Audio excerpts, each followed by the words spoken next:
Golden State Warriors naipit sa trade proposal ng Boston Celtics. Ito kasi mga idol ang isa sa mga posibleng matanggap na package ng Golden State Warriors para kay Stephen Curry. Sa package na ito ay matatanggap ng Golden State Warriors si Paul George na mayroong sahod na $54 million sa season ito, kasama si Peyton Pritchard na mayroong $8 million na sasahurin. Meron pang 2031 unprotected first round pick at 2028 first round pick.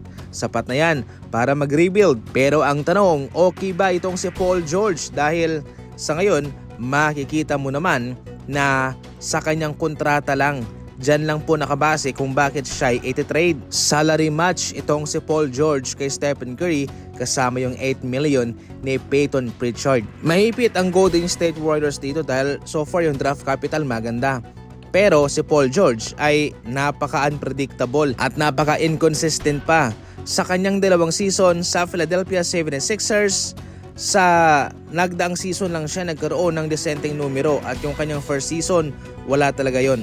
Bagsak ang kanyang numero, yung kanyang performance naman ay hindi maganda at maraming mga injury mga idol at yung kanyang chemistry sa Sixers ay hindi pa maganda. Sa ngayon, mababa talaga ang value ni Paul George. Maraming nga talaga yung kumikisyon sa ginawa ng Boston Celtics kung bakit siya yung kanilang kinuha para kay Jaylen Brown.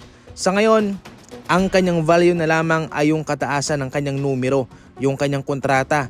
Yan na lang ang mataas. Totally hindi po papayag ang Golden State Warriors dito mga idol. Pero yun nga, maipit sila dahil maganda yung mga draft capital asset. Matatanggap ko pa yung nangyari kay Brown na si Paul George ang naging kapalitan niya. Pero kung si Stephen Curry, kung iti-trade siya para kay Paul George ng Golden State Warriors, hindi ko na alam kung ano yung iniisip ng front office nila. Kung gayon man nga. Sacramento Kings gustong i-trade si Zach LaVine pero sila nag-i-struggle na makahanap ng trade partner. Sa ngayon, pwede naman na i-buyout na lang ng Kings itong si Zach LaVine pero hindi rin po yun safe na option para sa kanila. Kung buyout, ibabalik ni Zach LaVine ang napagkasunduan nilang halaga sa Kings at syempre meron din naman siyang makukuha. Pero walang kapalit si Zach LaVine. Mawawala na lamang siya sa kanilang lineup. Pero kung trade, meron silang matatanggap. Kaso ang problema nga lang naman ay wala silang nakukuhang interest. High scoring player si Zach LaVine mga idol.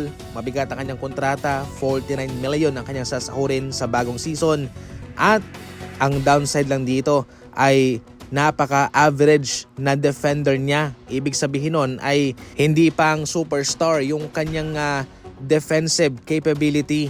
Sabihin na lang natin, superstar siya pero bagsak ang kanyang depensa. Aanhin mo yung player na ganyan. Siguro maski ikaw naman ay kukuha ka na lang ng isang superstar na syempre mayroong depensa. Hindi pa masasayang yung maibabayad mo. Syempre kapag Zach LaVine ang pinag-uusapan dyan, high usage of basketball. Ball dominant na player siya.